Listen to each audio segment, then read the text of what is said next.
Hello hi, எப்படி இருக்கீங்க? நான் உங்கள் பைட்டை தமிழ் சேனல் டெய்லி பேசுகிறேன். இன்றைக்கும் ஒரு சூப்பரான விஷயம் தான் பார்க்க போகிறோம்.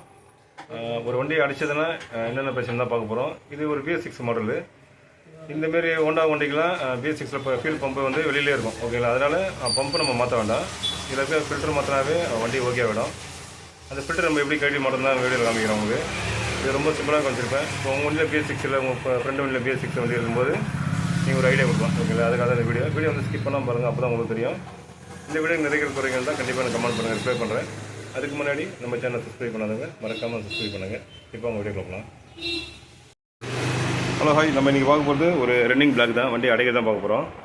இப்போ இந்த ஹோண்டா டியோவில் வந்து BS6 மாடல் தான் இது.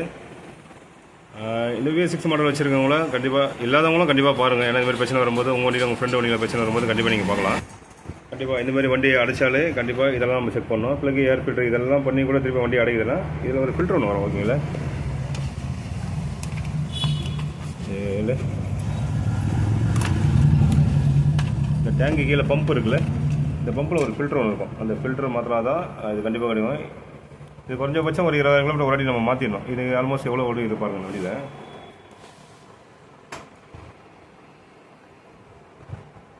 கிட்டத்தட்ட 93,000 கிலோமீட்டர் ஓடி இருக்குது. ஓகேங்களா? இந்த ஃபில்ட்ரு கழட்டி பண்ணால் மாத்திராவே கண்டிப்பாக இந்த ரன்னிங் பிளாக். இது எப்படி நம்ம கழட்டி மாட்டம் தான் இந்த வீடியோவில் ஈஸியாக பார்க்க போகிறோம். ஓகேவா? இப்போ அவங்க வீடியோ பார்க்கலாம். ஃபஸ்ட்டு இந்த பம்பை வந்து நம்ம ரிமூவ் பண்ணிக்கலாம். ஓகேவா?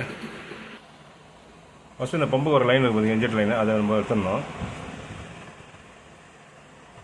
இந்த பம்பில் இருந்தால் இன்ஜெக்ட் இருக்கும். ஓகேவா? அதனால் இந்த லைனை ஃபஸ்ட்டு நம்ம எடுத்துடலாம். இது அந்த க்ரீன் கலர் கிளிப்பு கொடுத்துருப்போம், அந்த கிளிப்பில், அதனால தான் நம்ம நீக்கி எடுக்கிறோம். ஓகேவா? ஓகே, இந்த லைன் நம்ம எடுத்துடுறோம். அதுக்கப்புறம் இந்த 10 போல்ட்டை கட்டிட்டு தனியாக எடுத்துடலாம். இது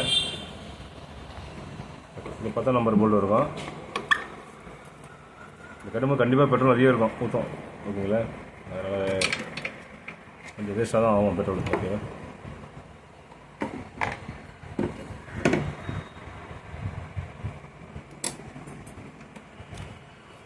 இந்த லைனு நம்ம எடுத்துடணும். ஒயரிங் கிட்டில் லைன் எடுத்துடணும். ஓகேவா? இது வந்து ஒயரிங் கிட்ட லைன் இந்த பக்கம் வரும். இதுலேருந்து இன்ஜெக்டர் வழியாக போகும். ஓகேவா? ரொம்ப சிம்பிள் தான், ரொம்பலாம் இதெல்லாம் கிடையாது. இதா பெட்ரோல் வந்து நேருக்கு.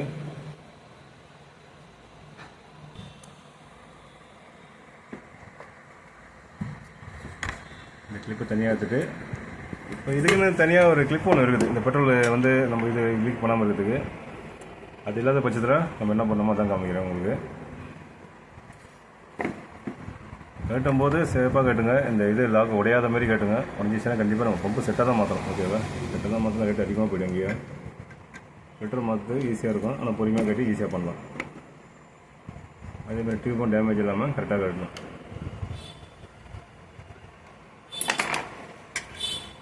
இது நம்ம கையில் இருக்கிற எல்லாம் டூல்ஸ் எடுத்து இந்த வந்து ஹோல்ஸை வந்து நம்ம பிளாக் பண்ணணும். இதில் எவ்வளோ பெரிய வேஸ்ட்டாக போகுது.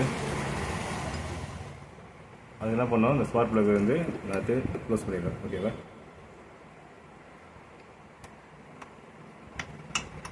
ஓகே, க்ளோஸ் பண்ணிட்டு இதை மேலே வச்சு வேண்டியதான். விடும்போது கண்டிப்பாக வரும், ஒரு 50 ml கண்டிப்பாக வேஸ்ட் ஆகும். இப்போ தனியாக பம்பை நம்ம எடுத்துடலாம்.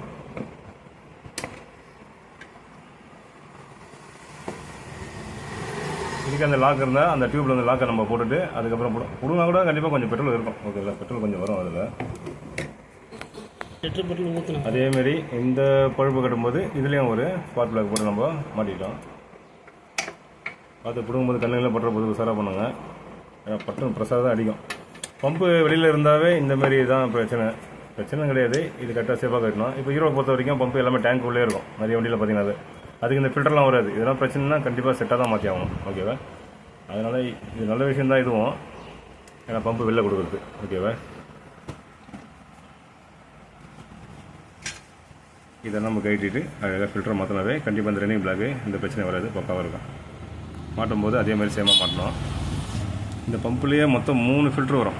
இந்த பம்பில் கிடையாது, மொத்தம் மாடல் 3 இருக்குது. ஓகேங்களா? அதனால் நீங்கள் பம்பை கழட்டிட்டு அதுக்கப்புறமா அந்த ஃபில்டர் எடுத்துகிட்டு அதை கொடுத்தா தான் கொடுப்பாங்க. ஓகேங்களா? ஃபில்டர் ரேட்டு கண்டிப்பாக 350 ரூபா 400 அந்த ரேஞ்சு தான் வருது. பம்பு ரேட்டே 3000 கிட்ட வந்துடும். ஓகேவா? அதனால் ஃபில்டர் வண்டியும் மாற்றுங்க. இதில் லாக் கொடுத்துருப்பாங்க தெரிஞ்சுங்களா? இந்த லாக்கை நம்ம கட்டணும்.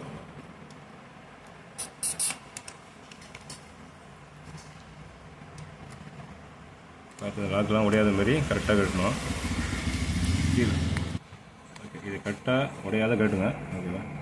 கட்டினா இது இந்த ஃபில்ட்ரு தான்.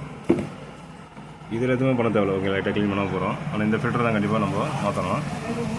இந்த ஓரிங்கில் எப்படி இருக்குது பாருங்கள். ஓகே, இந்த ஃபில்ட்ரு தான்.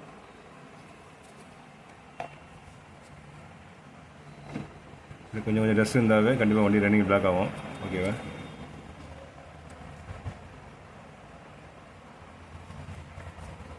ஓகே, இதை நம்ம மாற்றுவோம். இதை மாற்றி நம்ம செக் பண்ண பார்த்தா கட் ஆகிடும். ஓகே, வண்டி BS6 வண்டியில் இந்த மாதிரி ரன்னிங் பிளாக்னாவே கண்டிப்பாக அந்த பம்பு வெளியில் இருந்தாவே கண்டிப்பாக இதை தான் நீங்கள் மாற்றணும். ஓகேவா? ஏர் ஃபில்டர் பிளக் இதெல்லாம் செக் பண்ணிட்டு கடைசியாக திரும்ப லைட்டாக அந்த ரன்னிங் லெவல் லைட்டாக இந்த ஃபஸ்ட்டில் லைட்டாக அடைக்கும் போதே கண்டிப்பாக இதுதான் பிரச்சனை இருக்கும். கண்டிப்பாக இதை மாற்றிடும். ஓகேவா? ஓகே, இந்த வீடியோ கண்டிப்பாக எல்லாருக்கும் யூஸ்ஃபுல்லாக தான் இருக்கும். நீங்களும் பாருங்கள், ஸ்கிப் பண்ணாமல் பாருங்கள், நீங்களும் ட்ரை பண்ணுங்கள். உங்கள் வண்டியில் உங்கள் ஃப்ரெண்டு வண்டியில் பிரச்சனை போது ஒரு ஐடியா கொடுக்கும். அதை ஒரு கெத்து. அதுக்கப்புறம் நிறைய பேர் கமெண்ட் பண்ணியிருக்காங்க. கமெண்ட் ரிப்ளை பண்ணி தான் இருக்கிறேன். ஒருத்தர் வந்து 150 பல்சர் வந்து செகண்ட்ஸ் வாங்கலாமா அப்படி கேட்டிருக்காரு. கண்டிப்பாக செகண்ட்ஸ் எந்த வழியும் வாங்கலாம். ஆனால் எல்லாத்தையுமே கரெக்டாக நீங்கள் செக் பண்ணி வாங்க, ப்ராப்பராக செக் பண்ணுங்கள். பேப்பர்லாம் கரெக்டாக இருக்குன்னு பார்த்து செக் பண்ணி வாங்க. அப்போ தான் உங்களுக்கு கரெக்டாக இருக்கும். நிறைய விஷயம் வீடியோவை எடுத்து தான் போட முடியும். நம்ம எவ்வளோ தானே கமெண்ட்டை நான் டைப் பண்ணாலும் அது கண்டிப்பாக அது புரியாத மாதிரி தான் இருக்கும். அது மாதிரி கமெண்ட்டை நீங்கள் அனுப்பிச்சிருங்க. கண்டிப்பாக நான் பார்த்து தான் இருக்கேன். கண்டிப்பாக அந்த மாதிரி வண்டி வரும்போது கண்டிப்பாக நான் வீடியோ வந்து கண்டிப்பாக போட்டு நான் அனுப்புகிறேன். அது ஒரு சில கமெண்ட்லாம் கொஞ்சம் புரியாத மாதிரியே இருக்குது. ஓகேங்களா? நான் இப்போ நிறைய வீடியோ போகிறேன்னா நீங்கள் கேட்குற கமெண்ட்டு அந்த வீடியோவிலே இருக்குது. அதை போய் நீங்கள் செக் பண்ணாவே கண்டிப்பாக அந்த வீடியோ நீங்கள் பார்க்கலாம். உங்கள் வந்து அதே ஃபால்ட் இருந்தால் கண்டிப்பாக அந்த பொருளை மாற்றலாம். இல்லை அந்த பொருளை ரெடி பண்ணலாமா, ரிப்பேர் பண்ணலாமா, க்ளீன் பண்ணலாமா, அந்த மாதிரி விஷயம்லாம் நீங்கள் பார்த்து ஈஸியாக பண்ணாவே கண்டிப்பாக இந்த மாதிரி பிரச்சனையே வராது. அது எப்போவுமே சொல்கிற பாருங்க, ஒரு மெக்கானிக் வீடியோ பொறுத்த வரைக்கும் மேக்ஸிமம் ஸ்கிப் பண்ணாமல் பார்த்தா தான் ஒரு சின்ன விஷயம் கூட கரெக்டாக இருக்கும். நீங்கள் ஸ்கிப் பண்ணாவே ஒரு சின்ன விஷயம் நம்ம பண்ணும்போது கண்டிப்பாக அது வந்து மிஸ் ஆகிடும். ஓகேங்களா? அதுக்கப்புறம் என்ன விஷயம் பண்ணுறது தெரியாது. ஒரு பொருள் நம்ம ஈஸியாக நம்ம கட்டலாம். ஆனால் மாட்டும் போது தான் ரொம்ப கஷ்டமாக இருக்கும்.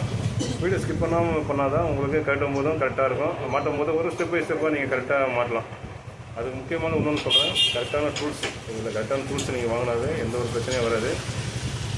ஒரு பொருளுக்கும் கரெக்டான டூல்ஸ் வச்சு கட்டினாவே பொருள் டேமேஜ் ஆகாது. அதே பொருள் திருப்பி நீங்கள் மாட்டலாம். அதுமாதிரி தான் இந்த தட்டி கட்டுறது அதுமாதிரிலாம் வச்சுக்கிறீங்க. இப்போ எங்கள் மெக்கானிக் ஃபீல்டில் நாங்கள் தட்டி கட்டுறோம். தட்டிங்கன்னா ஒரு போர்டு வரலன்னா போர்டு மேலே தலைமை லைட்டாக இது பண்ணுவாங்க, பஞ்ச் பண்ணதான் அது கையிலுமே. அதை நீங்கள் பண்ணும்போது கொஞ்சம் கேர்ஃபுல்லாக பண்ணணும். ஓகேங்களா? அந்த அலுமினியம் கேஸ் பொருள்லாம் கட்டும்போது கொஞ்சம் கஷ்டமாக தான் இருக்கும். அது தட்டி தான் நாங்கள் கேட்டுருவோம். ஏன்னா எவ்வளோ டூல்ஸ் இருந்தாலும் அதெல்லாம் கட்ட முடியும். தட்டினா தான் கட்ட முடியுமே. அதனால் அதுமாதிரி தட்டி எப்படி கட்டுறது அதுக்கும் தனியாக ஒரு வீடியோ போடலாம் கூட கண்டிப்பாக நான் போடுறேன். ஓகேங்களா? எப்பவும் சொல்ல மாதிரி தான் கமெண்ட் வந்து பண்ணுறீங்க, நான் ரிப்ளை பண்ணுறேன். ரிப்ளை பண்ணாத கமெண்ட் கண்டிப்பாக உள்ள வீடியோ நான் போட்டிருப்பேன். அதை போய் செக் பண்ணுங்கள். ஓகேங்களா? இந்த வீடியோ நிறைய போகிறீங்கன்னா கண்டிப்பாக கமெண்ட் பண்ணி ரிப்ளை பண்ணுங்கள். இது நல்ல வீடியோ இருக்கும். பை.